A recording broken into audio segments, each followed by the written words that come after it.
Tov, Chag Sameach everybody. And we want to talk a little bit about the period that we're going now through.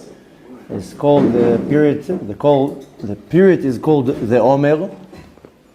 And yesterday we started our first count of the Sfirat Omer. And now for 49 days we're going to be counting every night the day of the Omer, mentioning what day it is, and then reading a few more paragraphs depending on which Siddur you have. We read a different paragraph, and then we mention which Sfirah is corresponding to that day. And since we do that every day, and we are obligated in doing that, this is a mitzvah from the Torah, it's called Sfirat Omer, then we need to understand what we're doing and what's the point. You just say the numbers, and you don't know what you're doing, so you're missing the point. So, first and most important is just the halakha in it. We want to talk a little bit more about the mystical part of it, but the halakha is that you have to count the Omer the second that you have the opportunity when the stars goes out. Better not to delay it and count at 11 o'clock at night. Rather to come to a minyan and pray with the minyan. The advantage with praying in a minyan is that the minyan will remind you. If you're not going to be in a minyan, there's a very good chance that you're not going to remember to count the Omer. And then you skip it. Now there's different halachot here. Today we're not going to learn the halakha, but just in general that you know that if you skipped one night, if you forgot one night, the next day in the morning you can still count it, just without a blessing. And if you did that, then the next day you can continue counting with the blessing. If you skip the morning without a blessing, then that's it. One day without counting with a bracha, with a blessing, then you can't continue counting with a blessing anymore. And you can only just mention it. You do the whole thing just without the bracha, which is kind of missing the juice of everything. And you should try with all your might to avoid not to miss a day with a bracha, because you're going to be skipping one step. That's what we're going to talk about today. And when you skip one step, then you fall. That's usually what happens. Some people, they're in a rush, they're running up the stairs, and they skip stairs. If you're lucky, you get faster. If not, you skip one stair and you trip and you fall. So, very important to understand the meaning of it and not to skip that. And the best way of doing it is just to come to a minyan. If you're going to miss a minyan, there's a very good chance that you'll pray Arvit at 12 o'clock at night or 11 or not, and then you miss it. And then more than that, you don't remember what day is it. Now it's easy. Yesterday was 1, today is 2. In a few weeks will be 27. Now I'm going to remember if it was yesterday 26, was it 27, 26? So, needless to say, the trick is just to pray in a minyan. The minyan will always remind you. Now, we want to talk a little bit, there's a lot to talk about. We're going to learn Bezrat Hashem in the next couple of weeks a lot about Sfirat Omer. But just today a little bit, a glimpse of the idea behind and what can be achieved and why do we have to focus on it. So, from Pesach till Shavuot is the period that the nation of Israel left Egypt and walked in the desert towards Mount Sinai. That's the period that it took them. The day before yesterday, the 14th day of Nisan, that they were preparing for El Seder, that's when they were preparing to go out of Egypt. And early in the morning they left. And at the time that we did El Seder, that's the time that 3,400 years ago they left Mitzrayim. Now the whole 7 days that we're celebrating now, Chol HaMoed of Pesach, if you remember, it should be pretty fresh in your mind, because a few weeks ago we were learning all the parashot. So we were learning in the parashot of the Torah, it was born, Vayishlach and Yitro, how they were walking in the desert for 7 days till they reached Pi HaCherut. Pi HaCherut is the end of the corner in the desert where they got stuck. And then they didn't have much options. One side was the ocean, one side was a huge rock, another side was a border, and in the back was the Egyptians. And then, of course, the miracle of the splitting of the sea happened, and they crossed the sea. which that's going to happen this Thursday night. We're celebrating Shvi'i Shel Pesach. Why are we celebrating that? Because that's the time when they cross the sea. Some communities, they have the custom that in the morning of Shvi'i Shel Pesach, before the reading of the Torah, they spritz, they splash water on the floor, and yeah. Why? Because that's the time when the sea split. So bring the bathing suits on Friday morning, and some extra towels. So, but nevertheless, from that point started the period of the journeys in the desert to Mount Sinai, and of course the peak was to receive the Torah on the day of Shavuot. Now, everything that we do in the Torah is not only to commemorate a historical event, is to tap into an energy that repeats itself every year. That's the idea behind most of the holidays and the rituals that we do. That's why the holidays in Hebrew are called Chag, because holiday in Hebrew, if you translate the word holiday, is chofesh. Then I'm not working, I'm going out, whatever it is. But really, Chag is a festival. And Chag comes from the word in Hebrew, lachug. Lachug means to go around in circles. So if you look, for example, and now most of the watches are digital, but the old style watches, they had these hands turning around. How do you call them? The clock hands? Yeah, you have an old one? Yeah, old school. So now most people, you test them what's the hour, they don't go like this, they go like that. So there's barely any watches anymore. But nevertheless, the hands of the clock is called mechogim. Why? Because they go in circles. And they go in circles and they don't stop for 1 second. This is called lachug. Now, if you're looking at a clock, it starts, let's say, at 12 and it goes around, and at some point it goes back to the same point. This is the idea of a chag, of a holiday. That there's a cycle, a yearly cycle. Every day of the year, there's a certain energy in the universe. Not only every day, every hour. Not only every hour, every 3 seconds is a different energy. The Arizal says every 3 seconds, the energy of the world changes. Now we call it energy. The teachings of Kabbalah will explain it as a different combination of letters of the word of the names of Hashem. So Hashem is the source of energy, and He's the power of creating, specifically the level that corresponds to the name of Hashem, Yud Kei Vav Kei. This is the power of creating, Havaya. And in the words of Yud Kei Vav Kei, then if you're going to switch around the letters constantly, we'll get different combinations. And every 3 seconds of the day, the energy, the combination, the light that comes from the world above changes. We, of course, don't see it, but also every day. We mentioned that a couple of months ago in one of the Zohar classes when we learned that there are 12 hours during the day and 12 hours during the night. And in the 12 hours during the day is shining through the name of Hashem, Yud Kei Vav Kei, and there are 12 combinations of the letters when you switch the letters around. That's during the day. During the night, it will come from the name of Hashem, Aleph, Dalet, Nun, Yud. And again, different combinations. When I'm saying combinations, is instead of writing Yud and then a Hey and then a Vav and then a Hey, then you will write it a Hey, Vav, Yud and a Vav and a Hey, or whatever it is. You switch the order around. A Hey and a Hey and then a Vav and a Yud. So every order of the letters changes the energy. In our world, the one way to understand it is take, for example, a light and cover now the light with a lampshade. If the lampshade is blue, then the light around the room will be blue. Put a green lampshade, then the light in the room will be green, and so forth. So this is every day. But every day, there's a whole different energy in the world. Completely different. Once a year, it's when Hashem brings down this energy down to the world, and that's on Rosh Hashanah. And the moments before Rosh Hashanah comes, the light disappears from the world, and a new light comes. And we mentioned that many times, that light, when we're talking about the light that's coming from Hashem, is not a light like a light bulb. Light coming from the word in Hebrew, or comes from the action in Hebrew, he'ara, to in light. We explained that many times, no need to repeat it again, that Hashem is, so to say, like a projector, projecting light on something. If you take now a projector and you throw light and it doesn't hit anything, you're not going to see what the projector is showing. Take now a flashlight, and throw the beam to one direction, if there's no wall or any object that the light will hit, you're not going to see the light, especially if it's projecting more than one light. Once there's a screen or a wall or an object that the light will hit, now it will bounce it back, then you'll see it. Everything that we see around us is only as a result because it's projecting on something and something is bouncing it back.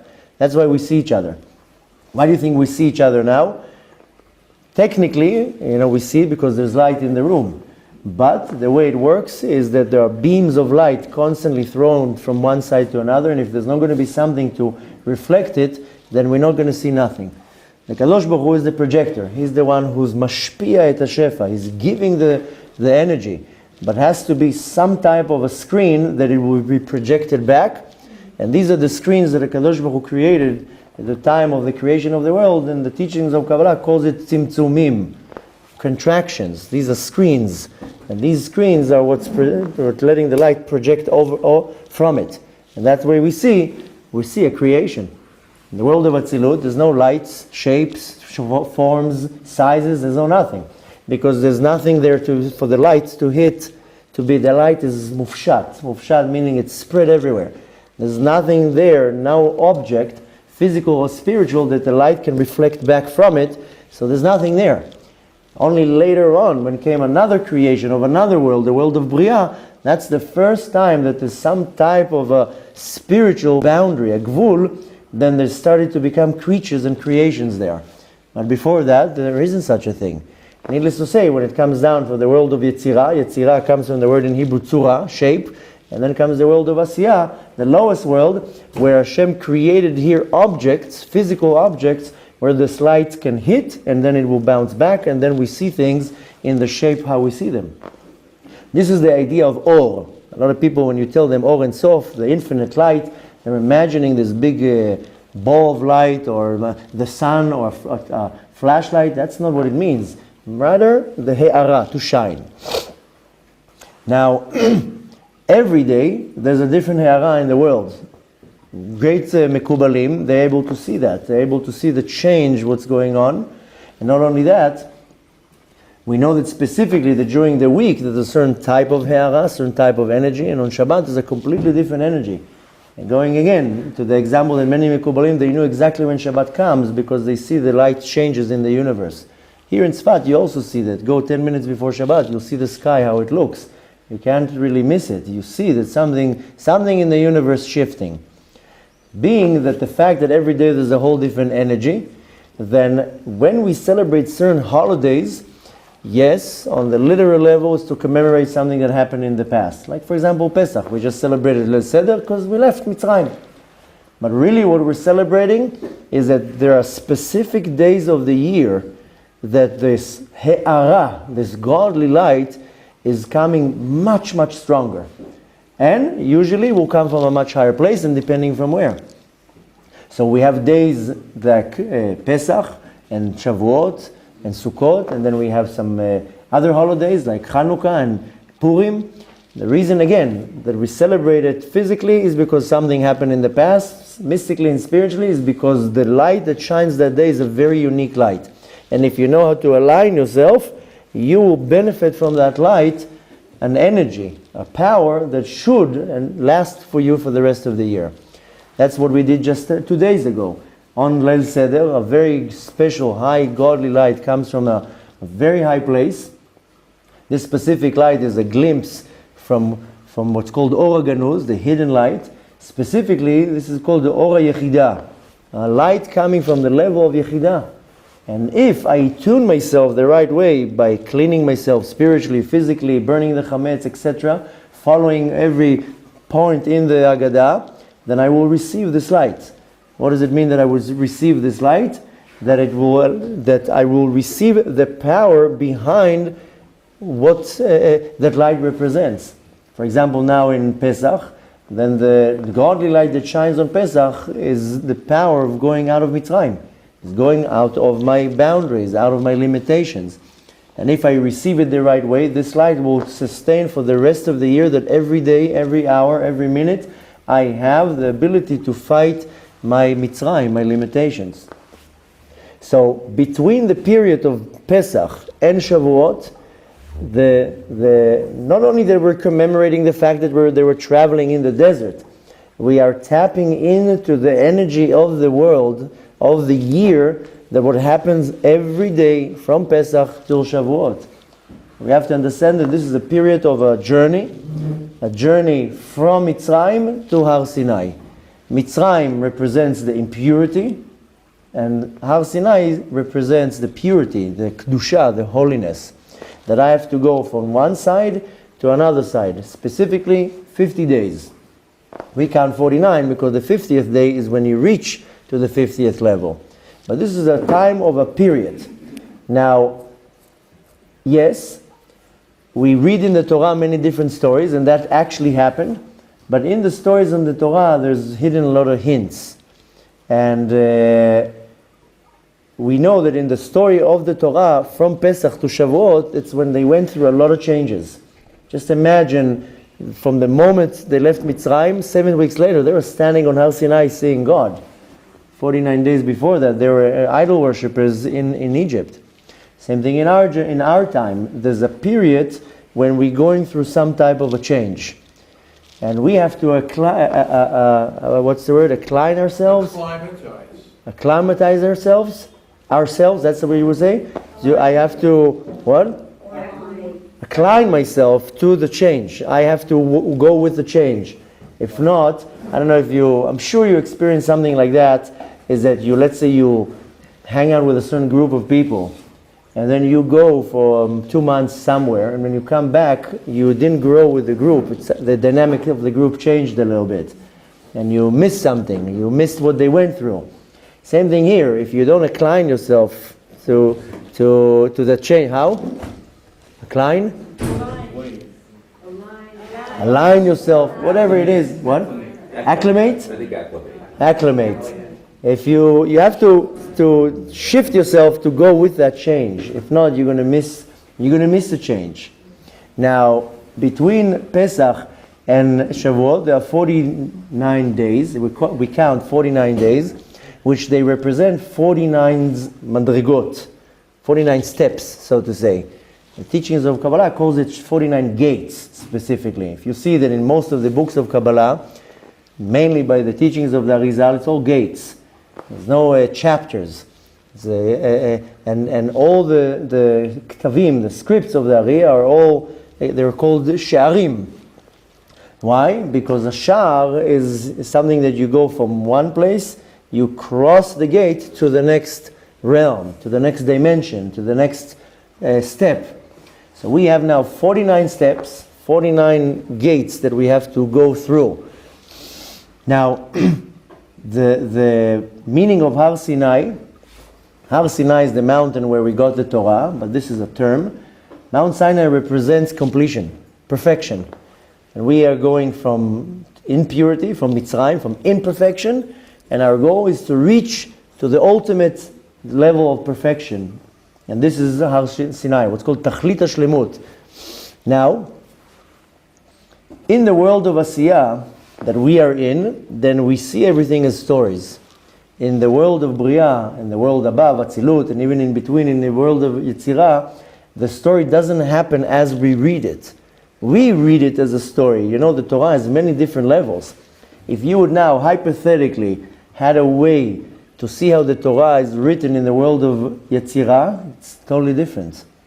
The world, the Torah in our world, the world of Asiyah, is how it comes into stories.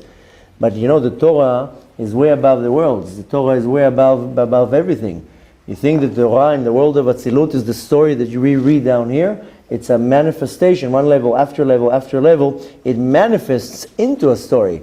I mentioned that a couple times when Moshe Rabbeinu went up to the mountain. There was a big persecution from the angels, and the angels said, how come they're getting the Torah and not us? And Kadosh Baruch Hu calls Moshe Rabbeinu and he tells him, okay, answer them.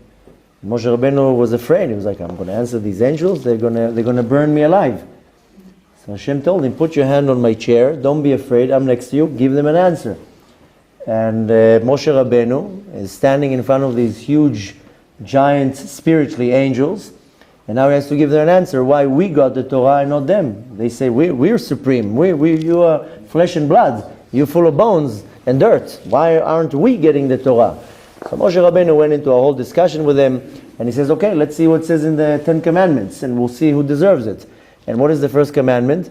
Anochi Hava Elokecha asher hotzeticha me'eretz Mitzrayim. I am your God that took you out of Egypt. Moshe Rabbeinu tells them, were you in Egypt? No, we were in Egypt. And then he goes one commandment after the other. Don't have to now tell the whole story. But he proves to them that the Torah belongs to us. He tells them, honor your father and mother. Do you have a father and mother? Angels don't have fathers and mothers. We have. And don't kill, and don't steal, and don't commit adultery. What, there's stealing and killing between angels? They're committing adultery, jealousy. So he proved to them the Ten Commandments is relating to us and not to them. Of course, the angels were like, wait a minute, what's going on here? That's not the Torah that we read. Let us see. And they were coming to see what Moshe is reading from, and Moshe Rabbeinu scribbled all the letters. So the point is that the Torah in the world above is not how it is here. What we're reading here is just the manifestation of the Torah in the world of Asiyah. If you would have an option to jump into the world of Yetzirah right now and to read the Torah, it wouldn't be the stories that we read, because all the four worlds of Asiyah, Yetzirah, Bria, and Atzilut, they will correspond to the Pardes, to the Pshat, Remez, Drash, and Sod. Every level that you climb, it goes into another dimension of the Torah. But the stories that we read, they correspond to the world of Asiyah. But above that, specifically from the world of Atzilut, this is the source of the abundance, of the Shefa. Shefa is what will come from the world above to the world below. We started learning in the last couple of weeks what happens when a husband and wife are having marital relations in this world. It's causing the Sfirot above to have unity, and the same way that here in this world will birth a child, and the Sfirot in the world above will birth a soul, will give a birth to a neshama. And the neshama doesn't mean that it has to come down to this world. But when there's a unity between Abba ve'Ima, Av ve'Em, which is Chochma and Bina, they will come in unity. It will birth a neshama into the Zeir Anpin of the world of Atzilut. So everything that's in the world above, at some point it will manifest to the world below, making the world above the source of the Shefa. Now, specifically on the holiday of Shavuot, there's difference of opinions, but to most opinion, the light that comes down into the world in the day of Shavuot is a higher light coming from a higher place than the holiday of Pesach. And the teachings of Kabbalah calls the light that comes down on Shavuot Ora Yechidah, the light that corresponds to my Yechidah of my soul. Now, I need to get to that point pure. If I come to Shavuot and I'm not pure, then what am I going to get? I'm not going to get the Torah. On Shavuot, I get the Torah. It's Kabbalah Torah. I might not get it in a box with a ribbon, and I might not get it again on Har Sinai, but I am receiving the Torah. So my point is to reach to Shavuot pure and holy. Now, on Sfirat HaOmer, every day a new light is being revealed into the universe. And we don't have it in Cheshvan, and we don't have it in Kislev, and we don't have it in any other month. This is the month, this is the time that we have it. So since the light is shining into the universe, then I have to approach to come to receive something from this change. Now again, we said there are 49 days corresponding to 49 gates. 49 gates is the structure of 7 times 7. Everything in creation, the entire existence of the world is, so to say, bound to the number 7. And we see it in many different places. We see there are 7 days of the week, and many other things, how it comes into the world in 7. Because the number 7 is the existence of the world below. Why? Because this number 7 we can find in the 7 Sfirot in the world of Atzilut. That's why everything in this world that has to do with the existence and the reality of the world will come in numbers of 7. Why? Because it's originated in the 7 Sfirot in the world of Atzilut. That's why. And we'll find everything in this world is 7. Like we just now mentioned, there are 7 Sfirot, 7 days of the week. Even when it comes to little things in this world. You know, for example, if you notice, even there are in the world of music, there's only 7 chords. There's no other chords. Do, re, mi, fa, sol, la, si, do. That's it. You don't have another one. Actually, when they say when Mashiach is going to come, we're going to have another chord to the I don't know if you call it in English a ladder. In Hebrew, you call it the sulam. But nevertheless, 8, for example, is above the nature. 8 is the source of the shefa, of the abundance in this world. That's corresponding to the sphere of Bina. But since the structure of the sphirot in the world above, there are the 3 supreme sphirot, the Shalosh Elionot, Chochma, Bina, and Da'at, or some might count it as Keter, Chochma, Bina, but nevertheless, this is corresponding to the Mochin, and the 7 Midot are what will manifest into this world. That's why we meet in many different places this number 7. People think there's some type of a lucky number. But it's nothing to do with being lucky. It just means that this is the structure of the world below. Now, the source of the abundance of the world below is coming from the 8th level, which is corresponding to the sphere of Bina. Bina is called in the terms of Kabbalah Ima, a mother, because the mother is the one who gives birth, and the mother feeds, and the mother nourishes. Same thing here. The sphere of Bina is the sphira that births the rest of the sphirot. When there's going to be a unity, you have to understand, and when we're talking about sphirot, it's something that's very hard for us to relate with. That's why it's compared to physical things. So just imagine in your mind one of the most desired things in this universe, and the thing that we constantly dream of and think of, and most of our society is based around, is a marriage life. When you're a little kid, you're already thinking of marriage, but not the boys. The girls, I have 3-year-old girls are already wearing wedding dresses, and they're planning already their wedding. You know, my daughter Rivka, when she was already 3 years old, she was already walking with a wedding dress and saying, I'm going to have purple flowers, and my wedding is going to look like this and like that. And then she would take the younger brother, put him standing, okay, you are the groom, and then take another brother, okay, you are the guest, and she would already play wedding when she was 3 years old. So girls like that. Men are like me, married. No. I'm gonna first tour around the world, then I'll get married. But nevertheless, we see that our society, a big part of civilization is the fact that we get married. And there's always going to be a period when people are trying to find their other half, and it's a hard period because you can't wait to already be. Needless to know that what head that you're getting into, so better enjoy the times that you are single. Everybody's so uptight. I want to get married, get remarried. And I didn't get married when I was so young. And everybody was like, you're not in a rush to get married? I'm like, no. I'm very happy right now being with myself. And when it's time to be married, I'll be married. But nevertheless, the reason why is that is because there is a marriage, so to say, or a union in the world above between the sphirot. And the same way that a husband and wife, they meet, they fall in love, they want to build a home together, and then the next step is marriage, unity, and then they bring kids to the world. This is how civilization works. Why? Because in the world above, that's what it is. The sphirot between Chochma and Bina, Chochma is the father, Bina is the mother, and they're, so to say, searching for each other for the right moment. And when the right moment comes, there's unity. And the same way, like in this world, probably one of the biggest celebrations in our life is our wedding. You know, a bar mitzvah is pretty big, a brit is big, a birthday party is big, but a wedding, that's a once-in-a-lifetime event. For some people, it's like 5 events in their life. But nevertheless, it's a big event. Your wedding is a big part of your life. Why? Because again, it's corresponding from the unity from the world above. And then the peak of the marriage is the fact that there's a union between the father and the mother, and it births kids and brings more joy and so forth. Now take a perfect picture right now. I'm joking now with all the just to make it a little bit lighter here. But when marriage is perfect and everything is good, this is the best thing one can experience. A good relationship with his wife, a good unity, and then coming kids and so forth.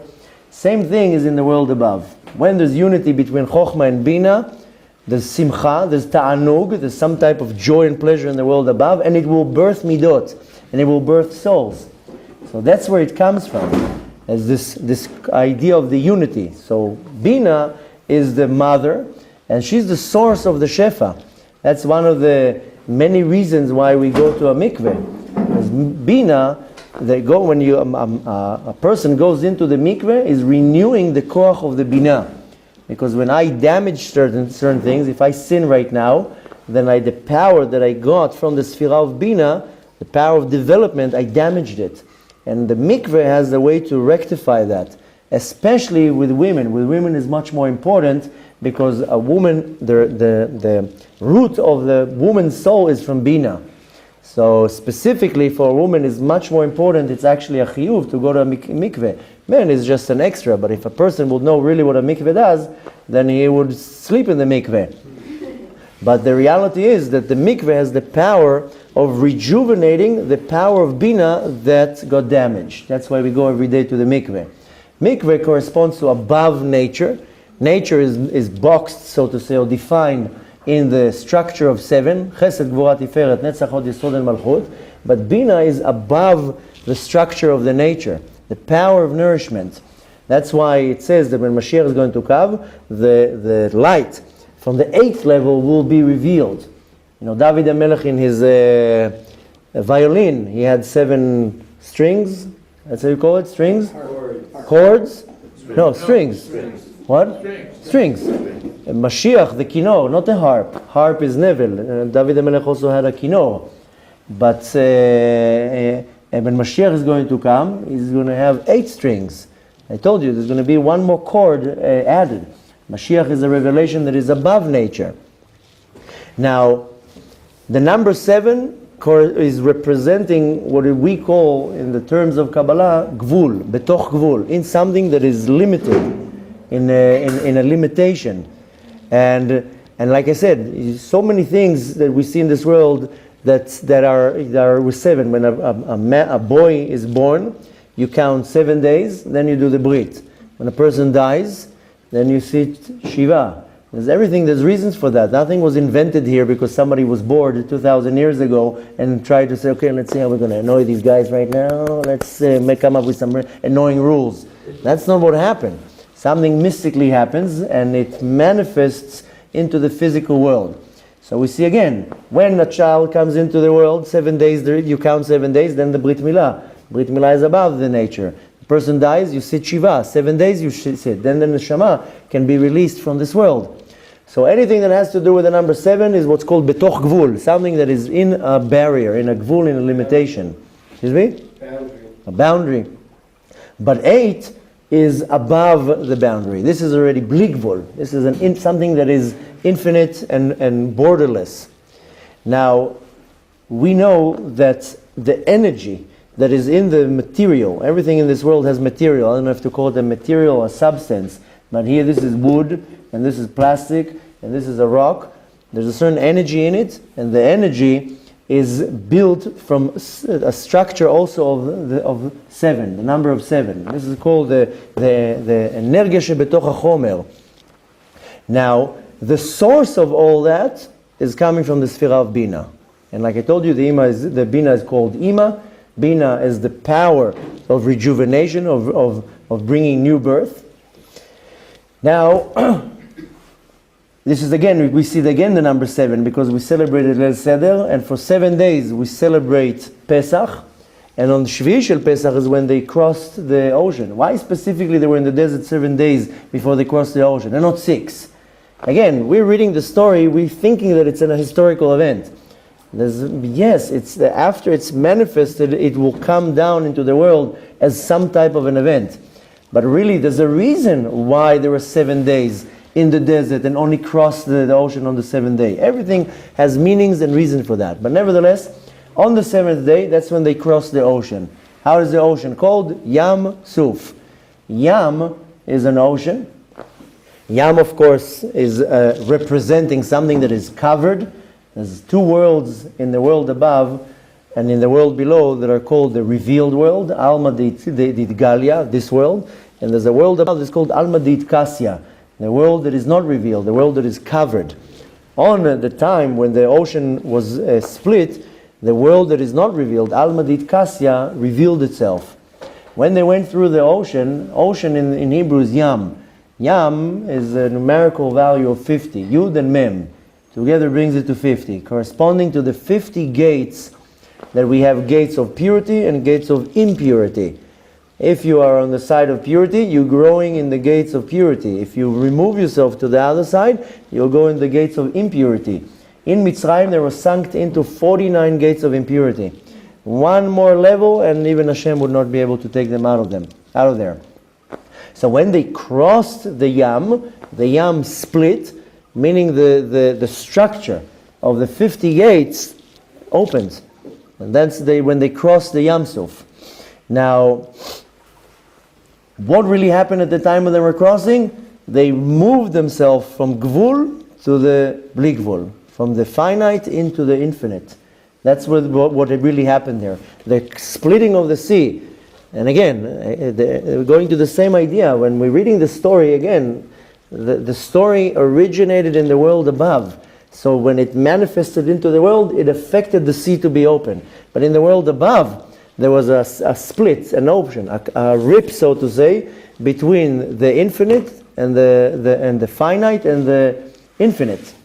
Now, right now, when we want to bring it more to our understanding, because time is running out, is that we are stuck in the world of barriers. We are stuck in the Gvul.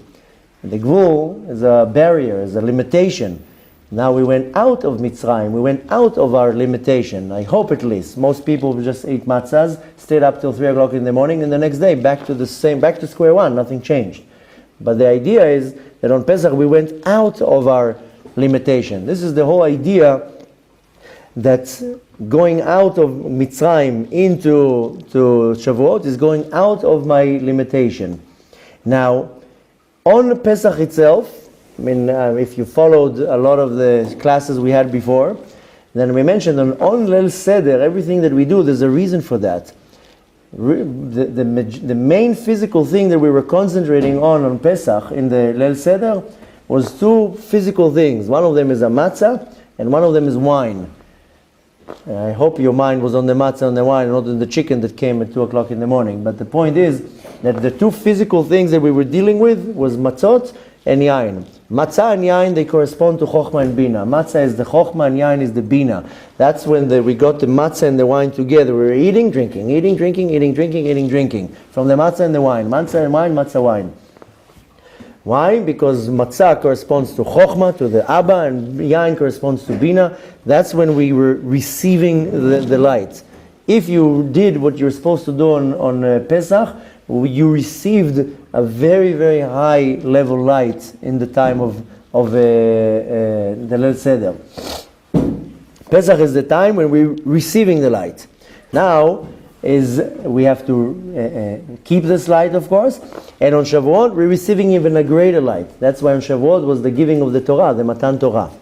So now what I have to do, I have now 49 days that I have to climb from one level to another level to another level and another level, and there are two options in this journey. One side is holiness, what's called kedusha, and the other side is unholiness, it's called tum'ah. Both of them, the root comes from the same place. Tachah we're going to explain the difference. But the root of purity and impurity are coming from the same place. And this comes from Ratzon HaElyon, from Sfirat HaKeter. This is called the Ratzon Lekabel. In the Sfira that is called Keter, the Ari and the Ramak, they kind of argue in regards to the hierarchy. The Ramak says the Keter is not even a Sfira. The Ari says it is. But the Ramak says, no, the Keter is a crown, is above the Sfirot. But nevertheless, the source of purity and impurity comes from Sfirat HaKeter, from the Ratzon HaElyon. What's the difference between Kedusha and Tum'ah? Kedusha, the simple explanation. The translation is holiness. The explanation, there's light. Kedusha is where light is wherever there's light. Tum'ah is when there's no light. That's what it is. The siluka or wherever there's something that is holy, it means it contains light. Light, spiritual light. When something is impure, then the light disappears. You now, for example, say a curse, and you damage the kli, the vessel of your dibur, the light disappears. You can say now a blessing. Somebody now sent me now a video before holiday how the hila, the aura changes when you do certain things. Very special videos. And I think they shared it on our group, right? Or maybe they were sent it private. I don't remember. Maybe short video, 4 or 5 minutes. They're showing with special machines how the aura changes when you say a blessing, when you read Tehillim, and they have videos of Arav Mordechai Eliyahu Zatzal, the father of the rabbi of the city, and how he was such a tzaddik that the aura around him constantly was purple and green. And then there's a video here, he puts a talit on him, and it's changing completely. It's unbelievable how the aura changes when we do mitzvot. So, when I do something positive, I say a blessing, I read Tehillim, I put a tefillin on, I bring light. But when I do something the opposite, I will curse now, say lashon hara, steal, cheat, whatever, I remove the light. So really the short way of explaining between tum'ah and tahara, purity and impurity, is tum'ah is siluk haor, I'm removing the light, and tahara, holiness, is that there is light. That's it, very simple. Now we know that the words in Hebrew don't really match well to the words in English, because kedusha comes from the word kadosh. Kedusha is holiness. Kadosh, people think holy is a person hovering over the ground and has like a ring over his head. Kadosh means separated. Anything that is separated is considered holy, kadosh. And of course, there's the kadosh, ha-kadosh. That's of course referring to the Kadosh Baruch Hu. How do we call him? HaKadosh Baruch Hu. We don't call it Kadosh Baruch Hu. We call him HaKadosh Baruch Hu with a Hey, which means because he is the Kadosh, the one that is most separated. Now, holiness is what brings Shefa. Kedusha brings Shefa. Tum'ah takes away the Shefa. Kadosh Baruch Hu is the one who gives the Shefa. That's why we call him the Holy One. And again, holy doesn't fit well into the word in Hebrew, because kadosh in Hebrew is something that is separated, that is exalted, that is not connected to the rest. Now, kedusha is what's called in the terms of Kabbalah ribui or. There's a lot of light contained into one place. Sometimes you can see something very, very small, that the value of it will be much greater than many, many other things. Take a diamond now, a very fine diamond. Something this small can be worth $100,000. And if you take actually $100,000, you're smiling, you're into diamonds. So take now $100,000 in bills, it will be this big. But you see something that is this small, if it's fine, perfect, cut well, then it's worth, the value of it is much greater than many other things.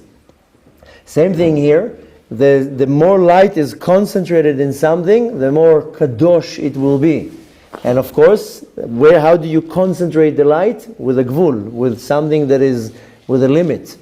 Now, of course, you can damage that, and the damage will let the light go out. A person can now wake up in the morning, 6 o'clock in the morning, pray in a minyan, read from the Torah, learn Torah, say Birkat Hamazon, put tefillin on, tzitzit. 4 or 5 hours of the day, he's pumping light. Now he's a ball of light. He goes out of the shul, says one word, because he bumped his leg into the corner of the table, said one word. Instead of saying ouch, said all the light disappears. One word. That's why you have to be very careful with your words, because our mouth is a very deadly tool. We mentioned before the number 7. One manifestation from the world above is how we have 7 gates to our body: 2 eyes, 2 nostrils, 2 ears, and a mouth. And these are the most refined gates, so to say, before it enters into this world. So anything that has to do with my mouth, my eyes, my ears, listening to lashon hara, smelling bad things, looking at the wrong places, talking good or bad, this is how I can damage. I can now 6-7 hours learn Torah, pump my neshama with one sentence, one slandering, saying lashon hara about somebody, the whole thing just exploded and disappeared. Like you have an expensive wine, if you don't have a good bottle, the bottle doesn't have to be expensive. The bottle can be any type of glass, but it's the inside that's what's important. Break the bottle right now, all the wine will disappear.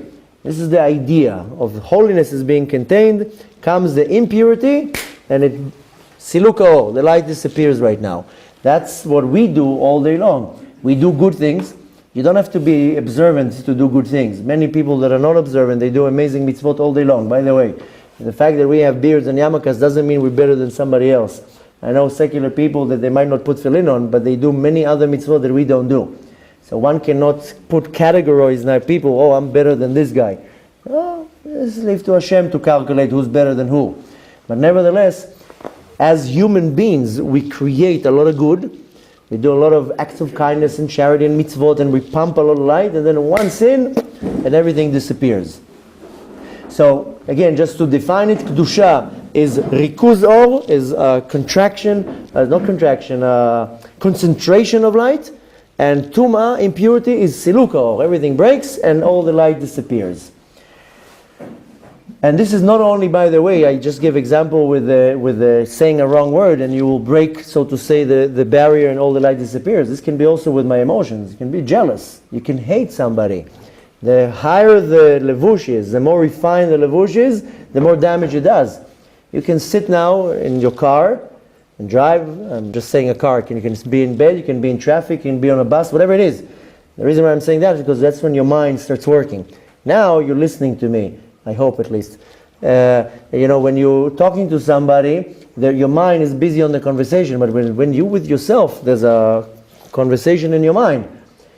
If you in your mind have a negative conversation, you're jealous of that person, you hate that person, whatever it is, you are totally damaging all the vessels that are holding the light. Something like jealousy and hate. Even if it doesn't lead to an action? Even if it doesn't lead to an action. I can sit now here and think bad thoughts about you, because whatever it is, you did something against me and I'm thinking bad and I hate you and I'm jealous of you and I don't like you, whatever it is not the situation. I'm just giving an example. With my thought, I am now causing to the light to... How can you always control your thoughts? First of all, I didn't say it's so easy, but that's one thing that you want to get to. It's not only, it's much easier to control your mouth, it's much easier to control your actions when it comes to your thoughts. That's why the ways that one wants to start learning. I mean, when you come to learn Torah, it's not only to learn halachot, is to know even how to control your thoughts, how to control your words, you control your actions. Your thoughts can be very, very damaging. But nevertheless, this is not now the time to explain with the thoughts. Rather, I'm just saying that even a bad thought will cause the light to disappear. Now, to kind of summarize that, just because we can have to continue tomorrow, we can learn much more. My entire existence is based where I put myself. If I put myself in the side of Kedusha, of holiness, then that's what I will benefit. That's what I will get. If I put myself next to impurity, of darkness, that's what I will experience. That's very easy, that's how it works. The Baal Sulam, Rabbi Ashlag, says an unbelievable example. You can stand next to a candle for 20 years. You're next to the light. 1 second you remove yourself from the candle, you're in darkness. 20 years I was in the light. 20 years! 1 second I removed myself from the light, I'm in the darkness. The light didn't change. The light didn't remove. It's me. I'm the one who's removing myself or putting myself close to the light. I'm the one who is responsible if I'm in Tumah or in Tahara, in Kedusha. Now, going back to Sfirat Omer, I'm now between two periods, between Pesach, between one receiving of the light, to Shavuot, another level of receiving of the light. I now have to incline myself, to grow from this level to this level. If I will not grow, when it comes Shavuot, I will not receive this light. And again, the light, now we give the short explanation of Tumah and purity and impurity. If my life is evolving in Kedusha, I am holding this light. What would be the result when I'm holding holy light, so to say? That I'm happy, that I'm healthy, I'm content, I'm in a good mood, and so forth. What happens if I'm affected by the impurity? Then I'm sad, and I'm lonely, and I'm depressed, and angry, and all these emotions that I'm going through. If you think that you're happy or sad because of your bank account, this has nothing to do with your bank account. If your bank account has a lot of money or less money, that's what's not going to cause you the real happiness. You can have a completely empty bank account and be the most happiest person in the world, and you can have millions of dollars in your bank account and be the most depressed unhappy, miserable person in the world. It has nothing to do with anything in this world. We attribute my emotions to what's going on in the world. Right now, somebody annoyed me in the morning, so I'm upset. No, you're not upset because that person annoyed you. You're upset because something's wrong inside. That happens to be the person that in nature just touched a nerve, so it brings this sadness or the anger out. But you're angry to start with, because if you weren't angry to start with, that comment will not get you angry. Very simple. Can't blame that person that he got me angry. No, you were angry to start with. He just touched a nerve and your anger came out, but the anger was already inside. So don't blame anybody else for making you angry. And then same thing with hate, jealousy, and whatever it is. Unfortunately, we don't have much time to really go into every little example, but I'm just now throwing the idea. So in the next couple of days, in the next week, we can learn more thoroughly what really happens on the days of Sfirat HaOmer. The idea here behind here is that I received on Pesach a very high godly light. Now I have to contain it. I have to contain it and I have to grow with it till I reach to Shavuot, till I receive the ultimate light coming with the Torah. This is Matan Torah, when I'm receiving the Torah. Now every day I have to go one level. And every day I will grow another level from the level before that. Specifically, it's counted through the Sfirot. This will have to wait for another class to explain why specifically it's counted through the Sfirot and why we double it. Why we do on each Sfirah we count 7 and not more than that and not less than that. There's obviously reasons for that. But the point that I want to take from, at least from now, is this is a time of a journey. It's a journey of me going out of my limitations, out of my boundaries, out of my Mitzrayim, out of my exile. And I cannot do it in one shot. If it would be done in one shot, it would be too much to accept. That's what happened in the beginning when Hashem created the world. He, so to say, brought light into the world. The vessels of the universe were not able to hold that light. So they broke in one shot. This is the term we hear in Kabbalah, Shvirat HaKelim. The vessel was not able to hold such light and so in such intensity. So Hashem then said, okay, let me now bring it in stages. Same thing here. We got this unbelievable huge light on Leil Seder. Now it has to start digesting slowly. And every day we are climbing one day, so I can expand my vessel, so to say. So by the time I come to Shavuot, I can receive this light physically, spiritually, emotionally. The reason why we do it in counting is Sfirah in Hebrew is to count. But I mentioned that many times, that it comes from the word in Hebrew sapir. Sapir is there's a certain stone that was not sapphire. Sapphire is a different stone. And Noach, when he built the ark, then the ark was very, very big. Now, you ever thought how he had light for a whole year in an ark without windows, especially in the compartments in the bottom? So we know that he had like solar panels. He had a certain stone on the top of the ark that lit up the entire ark. That's why it says in the actual parasha, it said that he had a window. But the window, Rashi says, no, Zohar, yeah. And Rashi says, no, it was a stone, a gem, that lit up the entire ark. This is sapphire. And it's not sapphire. Sapphire is something else. But sapphire is a certain stone that lights. That's why Sfirot comes from the... Sfira is a he'ara, is an enlightenment. It comes from the idea of light, not to count. When we're saying Sfirat HaOmer, yes, we're counting 1, 2, 3, but we're increasing light. This is where the idea comes from, the word Sfirat HaOmer, because there's a certain shine in the universe, and every day we're revealing another level. And the next day we're revealing another level. So it will come gradually. Gradually means that I can slowly build the vessel to receive this light coming in Matan Torah, that this is the great light that will affect my Yechidah. With that said, so we have a little idea, this is really touching just the edge of it, what's going on. But Be'ezrat Hashem, we have a whole week now to start learning more. Specifically what we want to learn is why we do it through the Sfirot, why we mention the Sfirot every day, Chesed Shebes Chesed, Gvura Sheba Gvura, and so forth. We'll get to that too. What really happens every time? What am I tuning, so to say? It's a fine tune every day. But now I just have to understand that I'm between two auspicious times. I'm in a period of in this world, chas v'shalom, when a person falls into abusing drugs or alcohol, and they want to get out of that limitation, which is unfortunately one of the biggest limitations people have in this world. And even if it's not harsh drugs, 90% of the world are addicted to drugs, by the way. Might not be narcotics, or maybe, I don't know, maybe I'm using the wrong words, but half of the world are addicted to whether it's sleeping pills or anxiety pills or depression pills, or I'm not putting anybody down, I'm just stating the fact. This is a state of limitation. So the point is that if a person now is abusing drugs and they want to get clean, first they have to go to detox. They have to get all the junk out. Then they go to a rehab to start building again. So we're in a period of a detoxification period where we get rid of all the junk. And why? So when I reach to the time of Matan Torah, I can receive now the light. I can't receive the light when I'm still full of junk. Spiritual junk, of course.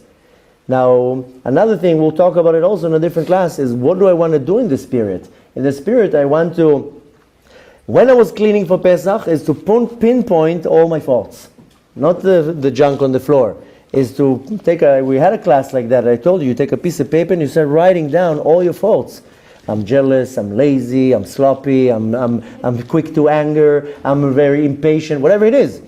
You go look at the class. You should look at it. Even Pesach passed. I told in the class, you take a paper and you write on the right side all your good things and the left side all the bad things.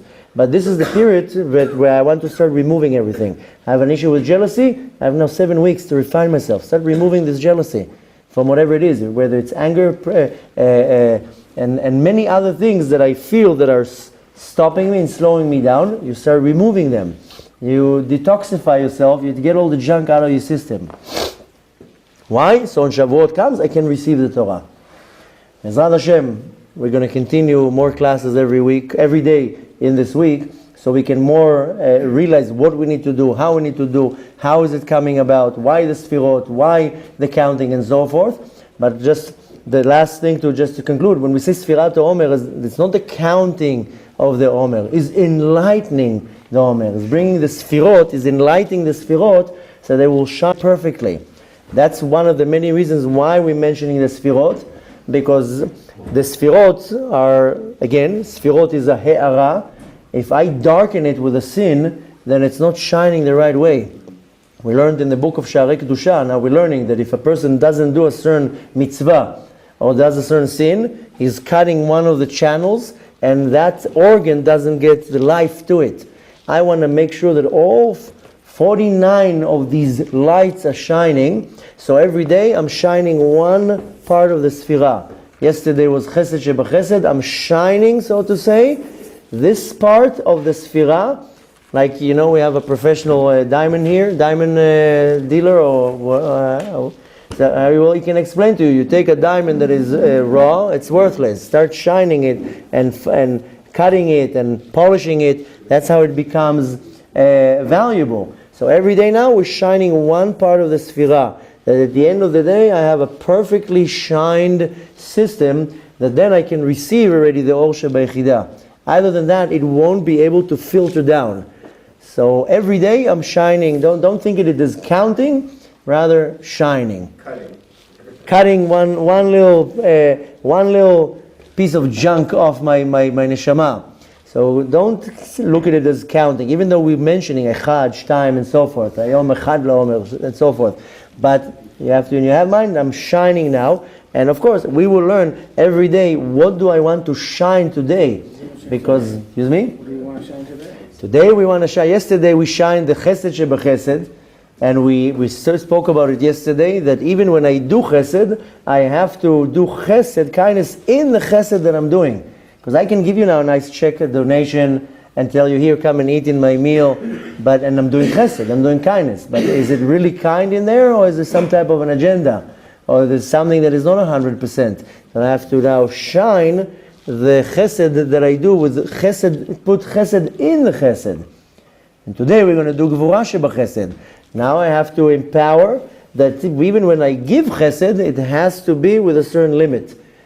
You can't give now to a person too much of the chesed because it will start rotting it. Take a cup of tea, or a cup of coffee, and if you put a little bit, half a spoon of sugar, a little bit more, ugh, disgusting already. But I gave you a lot of sugar. It should be sweet. No, but it's disgusting already. So I have to now know how to first that I empowered the chesed, sheba chesed. Now I have to know that even chesed, kindness has to be in a limit, has to be in a border. Which means that I have to know how much to give. I want to give a lot to my kids. I want to give a lot to my wife. I want to give a lot to my students. I have a class, I want to give a lot, but if the student is not ready to receive what I have to give, a bad teacher just throws all the information at you. But a good teacher will say, no, you're not going to handle what I have to say right now. I'll give you just a little bit today. Come tomorrow, I'll give you another class, and tomorrow I'll give you another class. So this is where I'm shining the way how the chesed will start, so to say, manifesting into this world. Even if too much chesed came to the world will be destroyed.